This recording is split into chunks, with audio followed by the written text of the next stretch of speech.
All right, and welcome to podcast 50 of the Pickleball Crew. This week, we're going to jump into an interesting conversation, and Jeff's going to lead us off. All right. We're always kicking topics around, trying to figure out stuff that we think might be interesting for y'all to hear. And we've covered a lot of ground. Of course, we're going to have to go back and revisit some topics. But in our pickleball journey, as we go, hopefully, along with everybody else, we're always learning something new. But this week, we decided to go with talking about mixed pickleball and how to mesh a female player and a male partner together, and some of the keys to success in doing that. Well, I know that one of the things that we talked about was playing to each other's strengths rather than weaknesses, and we know that sometimes side of the court can matter. Right side, left side can make a big difference with what side you want to play on. Sometimes we have a tendency to always stick that stronger forehand to the left hand side. Especially with Ken and I, there's days that's just a must. But also looking at when you're actually playing and you're struggling in a match, going back and looking at where those areas are that I can be a big support to him, and in those areas that I play that I do best. So my drops are better from that left side. And very often that can be more important than the strength in the forehand on that left hand side. So I think sometimes it's a little bit of a juggling act, and sometimes you have to be completely aware when you're in the match of what's going on, and then how do we not only put him in the situation where he's able to move in and make a winner or something, keep us in the match, or is it a situation where I'm in a position where I can actually do a better job just trying to set him up and being supportive for him? So If you're going to have a successful mixed team, you need a guy that can ultimately cover a lot of ground. And of course, you want the ball on his paddle as much as possible. But if his female partner is not getting a lot of balls back and playing that setup role, then you're just not going to have that much success. And that's hard for people to understand. But Ken and Vicki, y'all are a good example of what we're talking about. Ken is rangy. He's wide as far as can cover a lot because of his wingspan. He's also generally got one of the better forehands. Probably, Ken, there's probably not many females you play with that would have a better forehand than what you have. And then there's Vicki beside you, who is a smaller player, similar to me, that is like a backboard. You got to get a lot of balls back. And quite honestly, Vicki, if we take you out of the mix and throw me in there, and me and Ken are playing men's doubles, then we still want his forehand in the middle, even if I was a right-handed player. Ken or Vicki, y'all jump in there and tell us about some of your experiences on the court in doing that. Sometimes when Vicky's hitting a good third shot drop or even drive, that gives me the freedom to kind of come in right behind her drop and do kind of almost a shake and bake sort of a thing if she's hitting her drops. So there's even times that we've put her forehand in the center if they're returning back to wherever she is, whether her forehand's in the center or her forehand's on the right side. But we're hoping that they do the return of service back to her, and sometimes they'll do it to keep the ball away from me. But when she's hitting her drops, which is most of the time, then I'm coming in behind it and trying to pounce on I pop up so I can put it away. That brings up a good point. So you need to figure out, and I'm just going to use Ken and Vicki as this. Which one of y'all has the best drop shots or the best third shot drive, fifth shot drop? If it's the guy player, you want that third coming back. Any 50-50 ball in the middle, you would want that guy taking it. Now, you may play in a mixed situation where your mixed partner has really good drop shots, the ladies player. If she does, play to some of those strengths and let her hit the drop shots like you're saying, Ken. and let that male player get in behind that and try to pressure people up. All right, that's some good discussion so far, but I think we need to take a little bit of a break now. And when we come back, we'll start this discussion up again. Hello, and welcome to this week's episode of the Pickleball Crew. We are a group of pickleball fanatics based in Southeast Louisiana and are passionate about all things pickleball everywhere. Our focus is to inform, acknowledge those who help build the game regionally, and promote tournaments in our area. We do our best to present this with a love of the sport, a sense of humor, and a lot of fun. So join Vicki Wynn, Ken Wynn, Jeff Fuchsia, and me, Bud Klein, in our latest episode. We are glad you are along for the ride. Let's talk about court coverage as far as trying to decide that, Vicki. Tell me some of your experiences of what you think about that with different people you play with. Well, for one thing, there's a true balance there. And I think Ken and I have learned that too, is that there's so many times when he's moving in for the ball and does it beautifully, successfully. And then all of a sudden you'll have this one or two times when the ball's sort of getting away and he keeps going and trying to remain committed to it, but the ball's either just too far away or it ends up being a disaster because I had no idea that the ball in front of me would then become his. And then I've got to try to hurry up and scoot over before they send the ball back to the open court. So there's that balance of movement and balance of knowing where your partner is, where they're going, that sort of thing. But I'll tell you, even from being on the opposite side, one of the teams that we played against was the first eye opener for me for a guy covering literally like 80 to 85% of the court was Scott Korth the first time we played against him. I just sat there flabbergasted most of the time. But then I started to say, that's it. When he's going this way, try to go behind him. He was so fast and so good and covered so much of the court that I don't know that I ever did find a place on the court to put it that he couldn't get to it. And so that factor there, as a partner, you love it. You wish you could have it. Playing against somebody with those kinds of features is really tough as well, and learning to place the ball and work as a team yourself against something like that. But I do think that in those cases where the man does take over the majority of the court and they're strong, just strong, good players and have the reach like Ken or the speed like Scott, it's such an advantage. It truly is. And you definitely want to play to those things. As the partner, learning where to be, when to be there, that takes time. And one of the things that I think we always stressed, whether it's gender doubles or mixed doubles, is that if you think you've got a partner that you want to play with and play with a lot, you need to practice together a lot. You need to take on different level teams, learn to move, learn the triggers of knowing, here he comes, he's about to poach, I'm moving. I think sometimes we, as the female part, you have to make those judgments and make them quickly sometimes. And that's not the easiest thing to do, but that's where communication and time can make a big difference of how that court gets covered fully.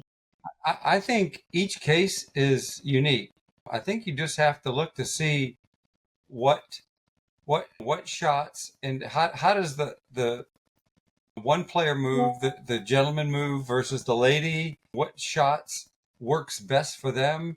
Sometimes you want to reverse stack because both backhands, if they're both right-handed or right-handed and left-handed, but you want their backhands to the outside or whatever it may be, you've got to figure out what combination works, especially early on, is important in understanding how to play it or how to change the way you're playing depending on how a game's going.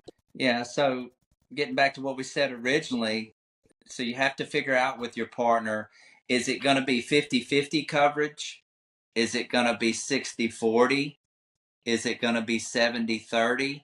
And in some cases, like you're talking about with Scott Korth, And that was probably depending on who Scott Korth was playing with that day. And that's just tipping the scale, the balance of the scales in your favor. Quite honestly, Ken and Vicki, and y'all may agree or disagree. When I'm playing against y'all, when y'all are playing at your best, Ken is taking up about 70% of that court, especially on when we're returning a serve. I'm sorry, when y'all are returning a serve to us. And because of his wingspan, he creates a problem there. If we just put Ken over in his little box and said, Ken, don't you get over the line, like some people will do, or you're taking my balls. Well, then you're taking a guy with a lot of wingspan and actually putting binders on him and not letting him play to his full potential. And Vicki, you have to, I'm sure you can attest to this. You feel protected because you're being targeted there. So if Ken is sliding over and taking up a lot of the court, that's making their target zone even smaller, trying to squeeze it in there to you. Now, with that being said, the lady partner has to be ready. One of the tough things for y'all to have to do is if me or Ken or whoever's trying to get over there in front of you and we can't get to a ball and it slides through, the better women's players can still deal with that ball, and they just know, hey, that's my role. I just got to kind of clean up here when it's kind of broken up or choppy or however you want to say that. So figuring out court coverage. Point's not over. Yeah, for sure. And that's a tough role to have to play, but when you're trying to play this style of pickleball and figuring that out, that's just one of the things. Somebody that doesn't play like Ken's role there, it's physical for a guy to have to cover a lot of court. And you may better do that for 3 or 4 matches, but then over time, you're going to wear down, even though it's a really good strategy. And Ken, I'm sure you can attest to this, where you're working your tail off trying to be as big up there as you can. And let's just give, I don't know if we're painting this picture good. I hope we are. When Ken and Vicki both get up to the line, Ken's on the left, Vicki's on the right. Any 50-50 ball that's floated up in the middle, that would be Vicki trying to hit it with her backhand, okay, versus Ken's forehand. And so if you're, and most people out there are going to be a right-hander and a right-hander, ladies, give that ball up to your guy partner and let him take that. Now, I was talking with Sandra Jordan and Brett the other day. I was working with them a little bit at Pelican Park, and I was telling Sandra, when Sandra ended up on the left and a 50-50 ball got up there, then I wanted Sandra to take it with her forehand because it was Brett's backhand. And that's just a matter of everybody knows you can hit a harder shot with a forehand than you can with a backhand. So if the ball can be taken by either one of those players, of course you want it on that forehand 90% of the time. So figuring out percentage on the court of what your guy or your lady is going to take, that's something that can be talked about. So moving forward, what about stacking as far as male and female partners? What can that do for us? Well, I know for us it did a lot. I mean, it took us a while to put it into action and make it happen. And when it did, it was really a good fallback for us. And now it's pretty standard. Like I was saying earlier, I think even in rec play, a lot of times we stack. We just do it. It's good practice for us to be in those positions and make points happen and learn how to make them work from those two sides. And again, Ken's presence up there just makes all the difference for those Ken, shots. But we do it on a regular basis now because it does keep his forehand to the middle. It keeps his presence. Like I say, the majority of the court, 70%, 75 to 80% of the court, depending on how the ball's coming back. We've just learned to work it. So Ken, when you and Vicki stack, you stack on the left side, she stacks on the right. And then so you and Vicki talk about third shots down the middle. You try to take most of those, right? See, Oh, so he you can. Right. does. Yeah. And a lot of that comes early in the match. I may be even overly aggressive early in the match, and then that creates even more doubt of where to go with the ball after the first series of points because they see me covering a lot of the court that sometimes then try to go behind me when I'm maybe not as aggressive as the points go on, but just my presence there and I'm ready for that type of a shot. But there's times that we also want to put Vicki diagonal from the female if we feel like she can outdink the female. So sometimes we'll even stack in a way to have her diagonal to who we think that she can have success dinking against. So there's different combinations we use. Predominantly is keeping my forehand in the center though. Mm-hmm. And I want to just say too that one of the times that it's worked out that I just look at it now as, hey, this is one of those situations where it's working, but when the ball comes back to me and I'm on the right hand side and it comes back short, I now know without a doubt he's moving in for it. And that's an important thing for him to take those shorter balls, especially if they're short and a little higher. That's a lot of times a put away down the middle for him or a cross court shot for his cross court shots are just like get everybody. But that's a lot of times a real good opportunity for him to just have a put away right away. Again, it's knowing and understanding when he's moving in, why he's doing it too. So Yeah.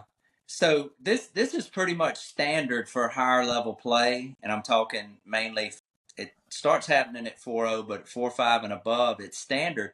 But what we're talking about, y'all, for the viewers out there that are in 3.0, 3.5 level, if you can grasp some of these concepts we're talking about, it's going to put another tool in your toolbox that maybe some of the others haven't figured out yet.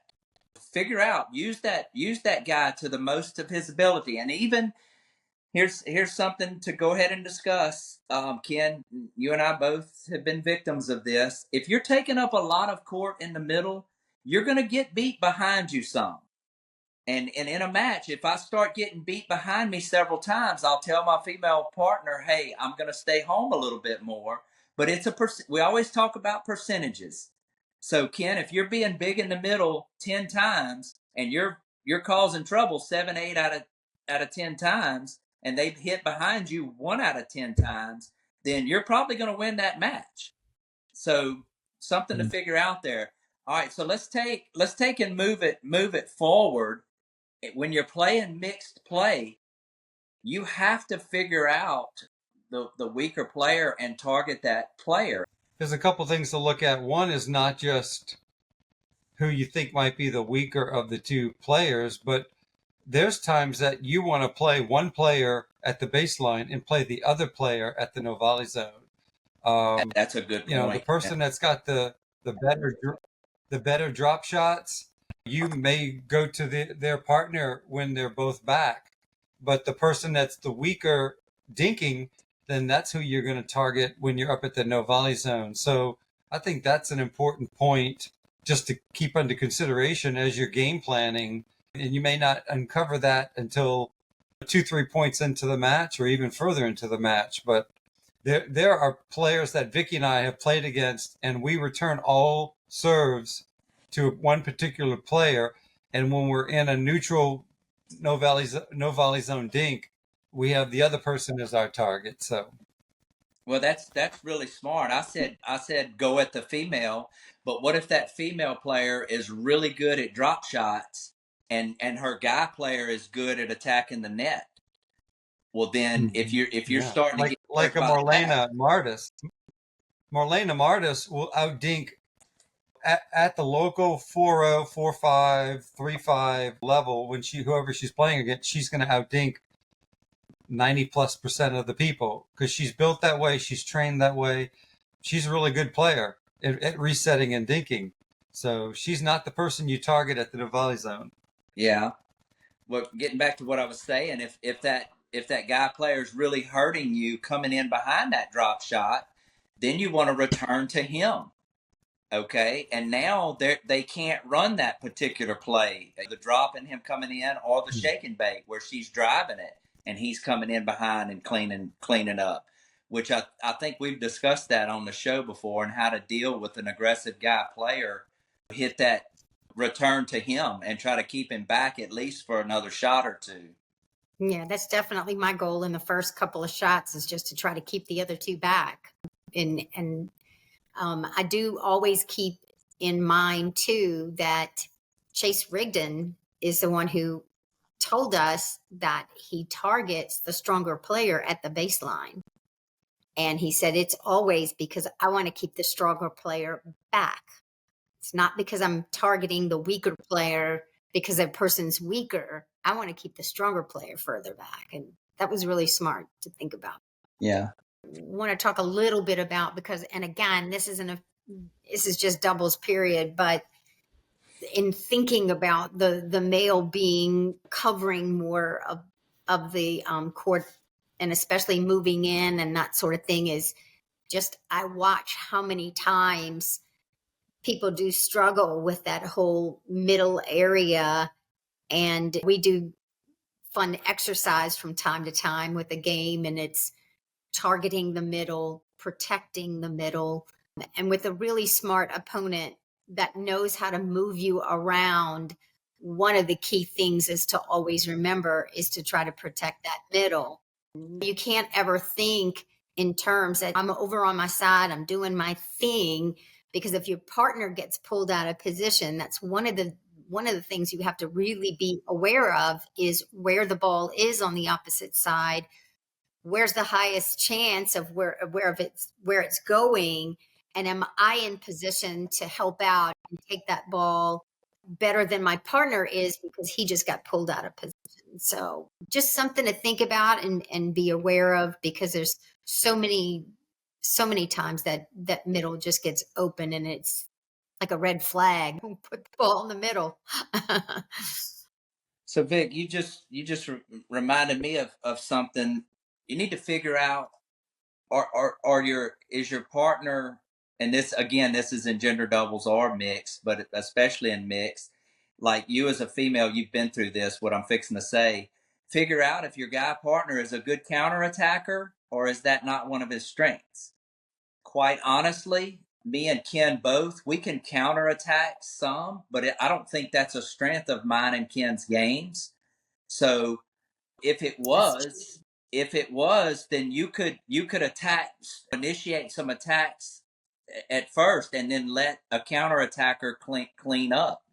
So I think Right. that's something that mixed teams need to figure out.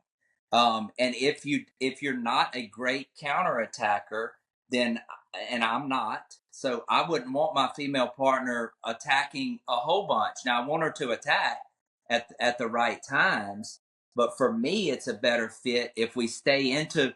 Feel like I'm pretty decent at the touch game up there up close, and we just move them around until we get a pop up, and then one of us put it away. Vicki, you can probably speak to that, because I think when you played with Rude, you could do what you wanted to over there, and he was a good counterattacker, right? No doubt. He was always ready for it, put it back that much stronger, but it was very easy to send over some speed ups and have it move into something more. And just, again, a tall player, big reach, but he has very fast hands and very fast reaction time. And you're right, that does make a big difference. And that is something I had to learn the hard way, because I got Ken killed I don't know how many times by speeding the ball up.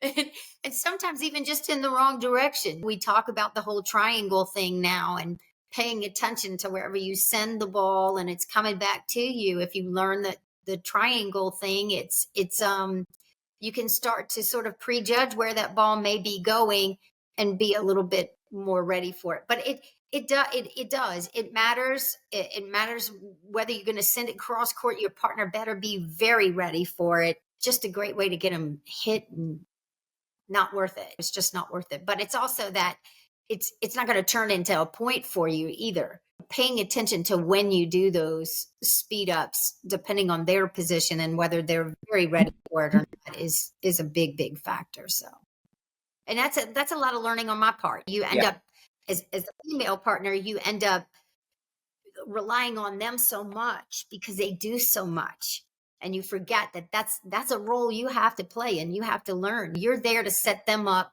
for a point, not to get killed. So, well, big learning.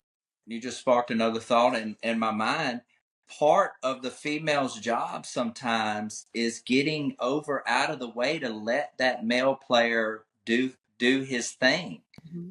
Okay. Mm-hmm. If you watch, and I know somebody's going to be out there watching this thinking, once again, well, Jeff's kind of saying that the guy needs to just bump the female partner out of the way and do his thing. It's not that at all. You can watch Ben Johns and Anna Lee Waters, two of the best players in the world, and Anna Lee, part of her job a lot of times is to slide out of the way and give Ben room to work.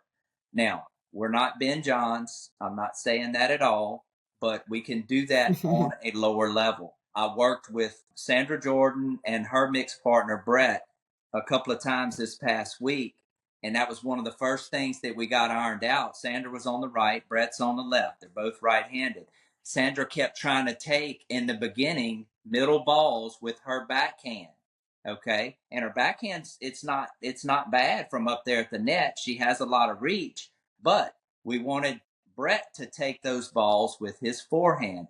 And when that happens, a lot of times Sandra just needs to slide over, kind of fade out of the way, and let Brett take that ball. So that's another aspect. You want the ball on people's paddles, and that's playing to strengths and away from weaknesses right there. That's the essence of it. Is the best way I can describe it. In any right-handed player playing with Ken Wynn, if there's a pop-up in the middle, do you want them trying to slap at it with their backhand, or do you want Ken's really good put-away shot with his forehand? I think that's simple. Now, when we're talking about rec play, y'all, just play. I get people all the time when I'm playing in rec play, people I don't know, they're like, well, man, that was kind of my ball. And then I just kind of shrink down what I'm doing. It's rec play. It doesn't matter. But if you're going to have success in some of these mixed tournaments, you really need to soak in what we're talking about here and try to figure out those roles. And I think also you have to look at the role that's being played by your opposition, and you have to play to that. And also, this may be a little bit out in left field, but a lot of us play tournaments and we know our opponents in advance. We played with them before. We know their strengths. We know their weaknesses. And sometimes they walk on the court and they're not playing their best at a particular shot. And to me, you've got to be able to adjust to that and maybe have your partner step in. A good example of that is Vicki and her ability to hit drops.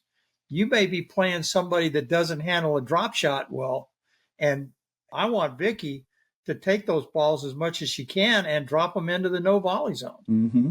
So, because they're not handling it well. So you have to use your strengths and play to your opponent's weakness and be aware of what kind of day that opponent is having. Mm-hmm. Maybe they're not hitting their drives like they usually do. I played the other day, and one of the better players out at Pelican Park was having a bad day at the net, and I at the no volley zone. So to me, it was time to start putting things in the no volley zone and get in a dinking battle with this guy who's usually very good at it. And that day he wasn't having a good day, so I came out ahead for once. It doesn't happen often, but in that case, I did. That's a good point, bud. Yeah, for sure. For sure. And it's something I think sometimes we don't recognize these things. Like if you hit a third shot to player X on the left-hand side and they don't hit a good shot, go right back to them as soon as possible. As soon as you can get another third right there to them, because they'll be thinking about that last one. And kind of, you might milk that cow, as we say out here in the country, Ken. You might milk that cow for 3 or 4 points, and get out of it what you can. Then when it goes dry, then move on to something else and try to figure something else out. But it's little nuances in the game. And I don't want anybody to think that we're saying there is a particular way to play this, because there's not. It's figuring out what's working in the moment and going with that and playing away from the things that are not working. That's a big thing about pickleball. And look, you're only to win a match, you're trying to be better than them probably 60% of the time. And then you're probably going to win 11-8, 11-7. And you don't get any style points for a big win versus a 12-10 win. You're just trying to get the win. These little nuances that we're talking about can add more points to your tally and help you win more pickleball games. And I'll tell you one thing that I know we could probably do a whole lot more is going back and watching our own games and our own matches. So we tell everybody to do that all the time, is go back and watch yourselves playing. And I just think that, especially with mixed doubles and watching the court positioning, I just think it's really, really important. When you're there and you're in the moment and you're in the battle, sometimes it's very different than what you think it is. And I can't tell you the number of times that I thought, oh gosh, we just blew that. We just played terribly or whatever. We may have even squeaked out a win or something, but I just didn't feel good about it. And after going back and watching it, it was like, we really played well together. Boy, we did great together. And then there's other times you think you played wonderfully and you go back and you look and you watch how many times the middle was open, or you didn't move your feet, or I thought he was going to get it, he thought I was going to get it. Those little small things that can be cleaned up very easily. You don't even realize it sometimes that they're happening. So I just want to encourage everybody to get your matches taped every now and then and watch them and watch what you're doing. And especially if you're in preparation for a tournament, it just is enlightening. It's hard to see sometimes, Vic, in the midst of battle, patterns and stuff like that. I mean, you can figure them out, but you can watch pro pickleball now, and they got coaches on the sidelines with them now, and that's why they're there. Not saying that the players can't figure stuff out on the court, because they can, but having that third eye really helps. And you're absolutely right. The benefits of videotaping yourself are tremendous. I got tickled at Sandra. It was the first time I think she's ever been on video watching herself play. But she's gone back, her and Brett both, and looked at that footage, and I think it's really helped their game. I saw them come just a long ways in just 2 days of working on things. I wanted to throw this out there. This is advanced, but it's something that people that are ready for this can start handling it. We're talking about, I'm going to use Ken and Vicki as an example. Ken's a left side player. Ken has taken up a lot of that middle ball.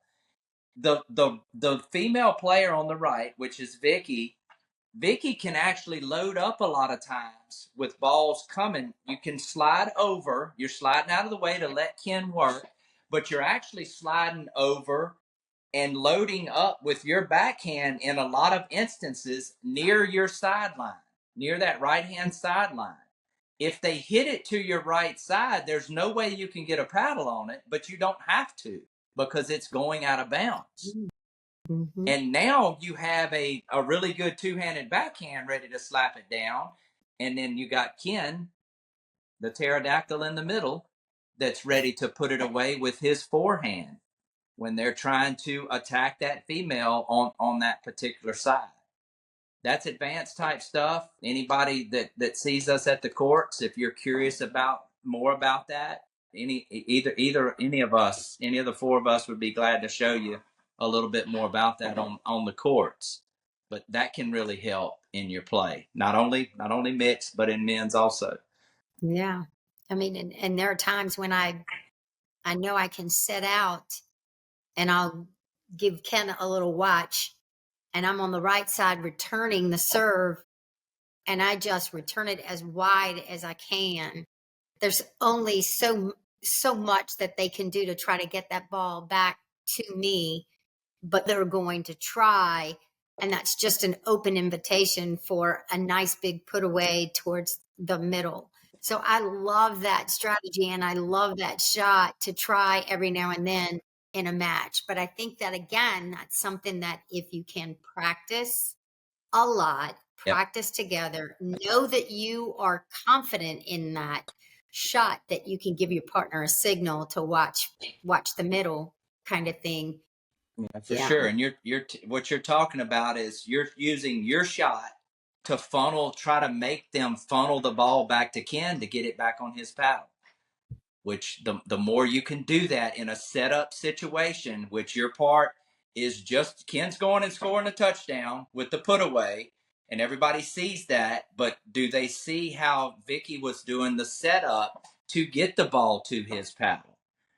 And that's kind of some of the stuff that we're talking about here and trying to figure this thing out. The setup player is no less important than the person that is putting it away. It takes two to make that happen.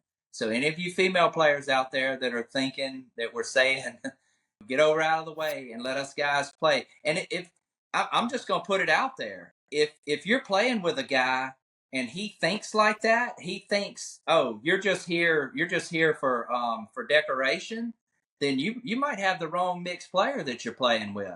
If that guy truly understands the essence of mixed pickleball, he's going to realize the value of that female player beside him and how important her job is, and also how hard her job is. Because she walks out on the court with a big old X across her chest saying, I'm the target here. Okay? And I don't care who you are, that's a difficult deal when you realize you're the target on the court. But that guy can help relieve pressure off of you and use you in ways to try to set up different shots to try to have some success here. Me personally, I don't want to play with anybody that doesn't understand the value of both players on the court. It's a dance. It's important to, and I used to say all the time watching Jenny and Brad from the Gulf Coast, that just watching them, I used to describe it as like a ballet because when they first started coming around and they had been practicing, that they're just so good working at their game together that it truly was like watching a ballet or watching a bunch of dance moves, because she knew exactly what he was going to do. He knew exactly when she sent the ball back in a certain direction, exactly where he was going to go. It was very nice and very encouraging to watch, because just knowing that mixed doubles can be that way and you can work together. You can map out shots. You can have things that you do well as a team together. And you're right, Jeff, it's working together as the male or the female. You'll have to be able to work together. There's a number of other shots that I can think of that if the female just knows to send the ball straight, she can send the return straight and say, watch the tee. If by any chance the return is coming back towards that middle, again, there is right there with his forehand waiting for the ball in the middle. So it's just, there's a lot of ways that you can work it out together. And I think both roles are extremely important. Again, we say 80-20 on the court, and that's coverage, but that doesn't mean that because he's covering 80% of the court, the shot that you just made didn't set him up to be able to come in and make that kill. So, yeah. Vicki, you just touched on something that I don't think a lot of people realize, and I think, Jeff, you can appreciate this. I think it's hard to be very successful at mixed doubles when you play with different partners all the time. Mm-hmm. You just spoke to the fact, and Jeff, I think you can accept this as a good example. You play with different people all the time, and it's hard to be successful when you do that because you don't get the opportunity to learn just exactly what Vicki was just talking about with those two. They played together so long that they know each other. You and Ken, Vicki, you play together all the time, so what they're going to do. I don't have that luxury. I don't think Jeff has that luxury of having a permanent enough partner that you can develop that on the court presence and knowledge of what each other's going to do, and know when one person's having a bad day with a certain shot, the other one's got to step in and do something to make up for that. Yeah. So to me, I'm still in search of the perfect mixed doubles partner. I wish I could find one. Well, We gotta help you with that, Bud. that's another reason, Bud, why these guy players out there need to realize, not everybody, but there's guys out there, they need to realize the value of a good of a female partner and Absolutely.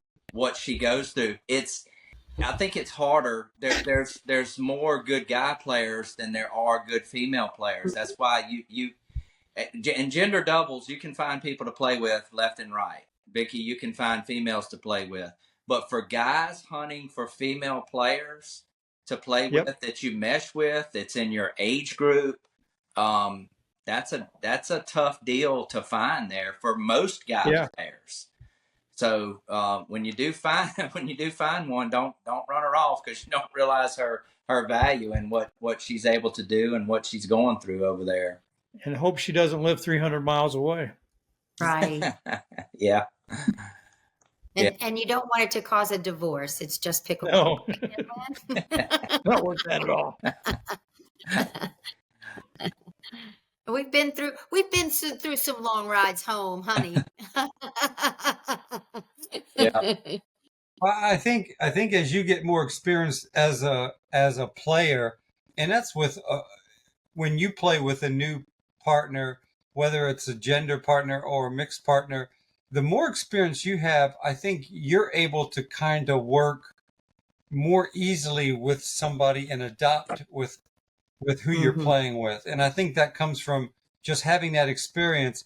But when you come across that person that really, when your heart complements your game, then that's the one you want to really try to work hard with and keep as a partner.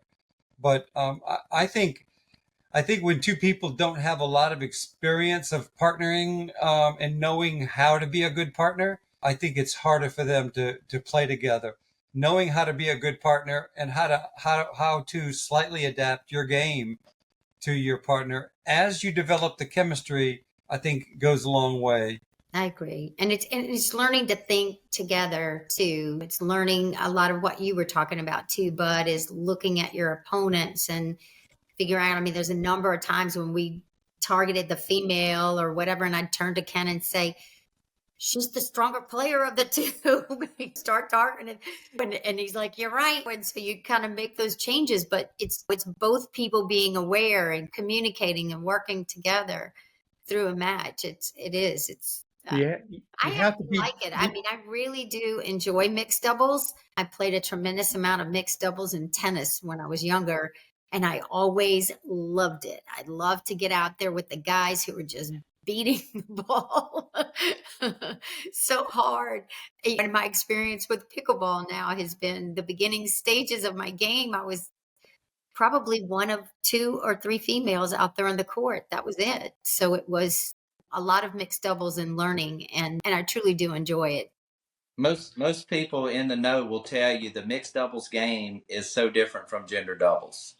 It really is. Now, I mean, not at a lower level you would never notice, but as you move up into higher levels, it's definitely a different game being played there. I know at the high level, I enjoy watching mixed doubles much more than gender doubles. Yeah. Interesting to watch. It is. Take a time out for a coach's minute. All right, y'all, welcome back to the Pickleball Crew's Coach's Minute. Today, Vicki and I are going to go over a couple simple things about drop shots. All right, so Vicki's going to feed me some balls. Go ahead, Vic. So if I'm in good balance, I'm going to flirt with the top of the net there, like that. But as Vicki presses me one side or the other, like that, I'm going to get the ball, not so hard, Vic, All right, I'm gonna get the ball further up in the air the more that I'm pressed to make sure that I keep the ball in play. If I'm a good balance, then I'm gonna flirt with the top of the net. The other thing to think about is when you get back further like this, Vic's gonna feed me some balls. I gotta really get that ball up in the air, not quite that much, but really get it up in the air to get it over the net to give it a chance instead of hitting it flat like that right there. So Vic, press me a little bit one side or the other. All right, Vicky presses me. I'm getting that one way up to make sure. Press me one more time, Vicky. Vicky presses me. I'm getting that ball way up. Now I'm in good balance. I'm in good balance. Mess that one up. I'm in good balance right here. So now I can flirt with the top of the net. All right, Vic, you got anything to add to that? Yeah, I just said to remember that it's the body also helping to get that momentum going, that you can't just count on all arm and wrist or Getting those just legs shoulder. involved. It's getting that whole body, those legs and those knees involved in the process. Absolutely. All right, good deal. That's this week's Coach's Minute. All right, that was another great Coach's Minute. And now, as always, it's time for Jeff and his Burr Under My Saddle. You're burr under my saddle, your thorn sticking in my side. All right. This week, I'm just gonna get a little personal. I'm not gonna do any name calling. I'm not gonna call any people's names, but a little burr under my saddle, and I know it's gonna be a burr under a lot of y'all's saddles out there. Mr. or Mrs. never has a ball at rec play. Never has a ball. People, what are you thinking? Okay, you show up to rec play with your paddle and a water bottle.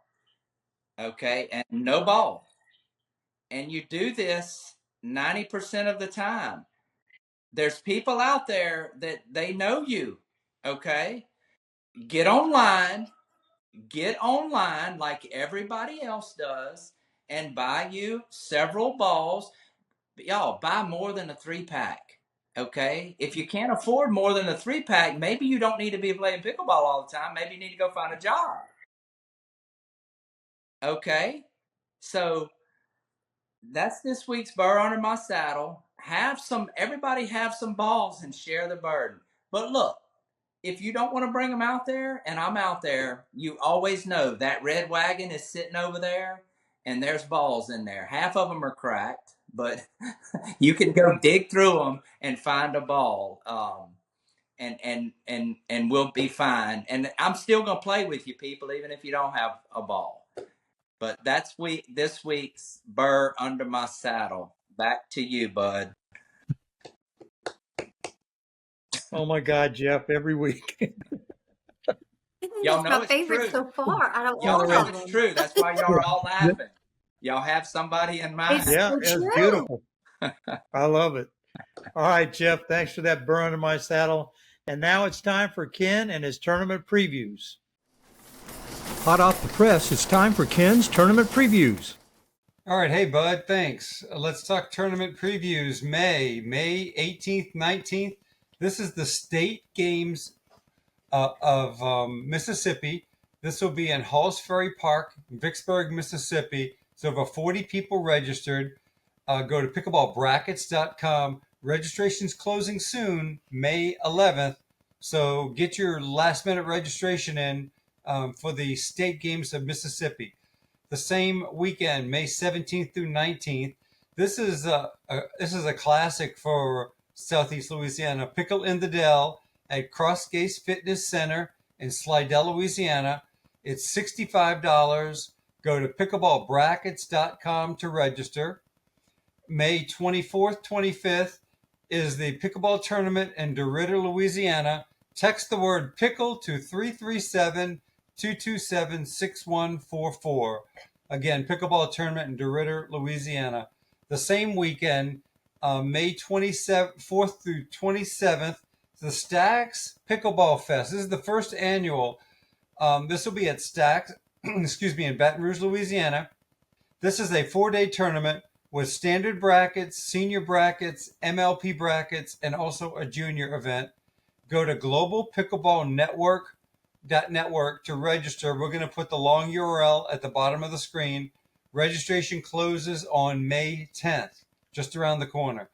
Going to June, May 31st through June 2nd, the first annual Graywood Golf and Racket Club Pickleball Tournament in Lake Charles, Louisiana. Go to pickleballbrackets.com to register. Registration closes May 22nd. There's over 80 people registered. Sounds like it's going to be a fun experience. It's a beautiful facility. It's worth the trip. June 1st, the Port City Pickleball Tournament in Divine Park in Chickasaw, Alabama. Go to www.port-city-pickleball.com to register. It's $30 for one division, $45 for two divisions, and we'll put the URL or the flyer on the screen.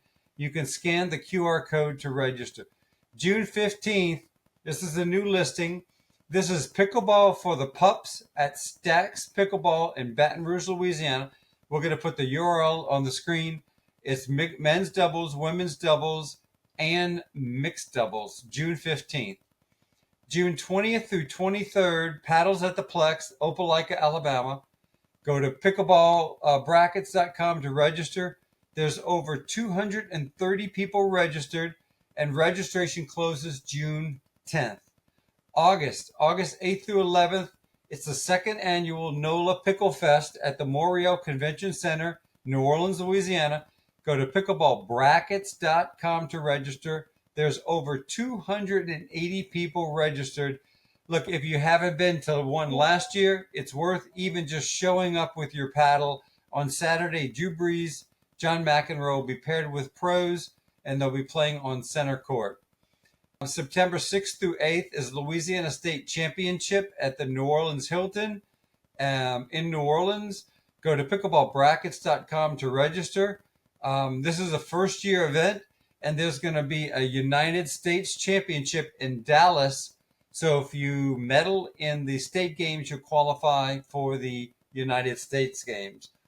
Also, October 4th through 6th, 2024 is the Louisiana Senior Games. So this was supposed to be at the Legacy. My insider information says that the location is up in the air. It could be at Stacks. It could be at Greenwood. As soon as I find out, we'll pass it along, but the dates will not change. October 4th through 6th, Louisiana Senior Games. Again, this is a qualifying year for Nationals, which will be in the summer of 2025 in Des Moines, Iowa. Finally, the Halloween, October 25th through 27th. Look, this thing just opened 2 weeks ago. I think it's sold out. We're going to put a URL at the bottom of the screen. You can get on a wait list or find somebody who's signed up who needs a partner, and you might be able to get in that way. But for now, we're coming into the hotter times of the year. The tournament list has kind of shrunk a little bit, but get out there, participate, and get in one of these local tournaments, though. You're going to have a great time. For tournament update, that's it. Back to you, bud. All right, Ken, thanks for those previews. Lots of tournaments coming up, folks, so be sure to sign up and let's play some serious pickleball. And now, if nobody has anything else, it's time to say goodnight. Good night, y'all. Good night, everybody. Be on the court. Hey, from the Pickleball crew, thanks for watching, and we'll see you all next week.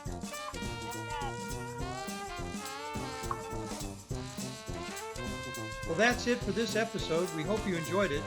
Be sure to leave any comments, and please like and subscribe to our channel. Thanks again, and see you next week.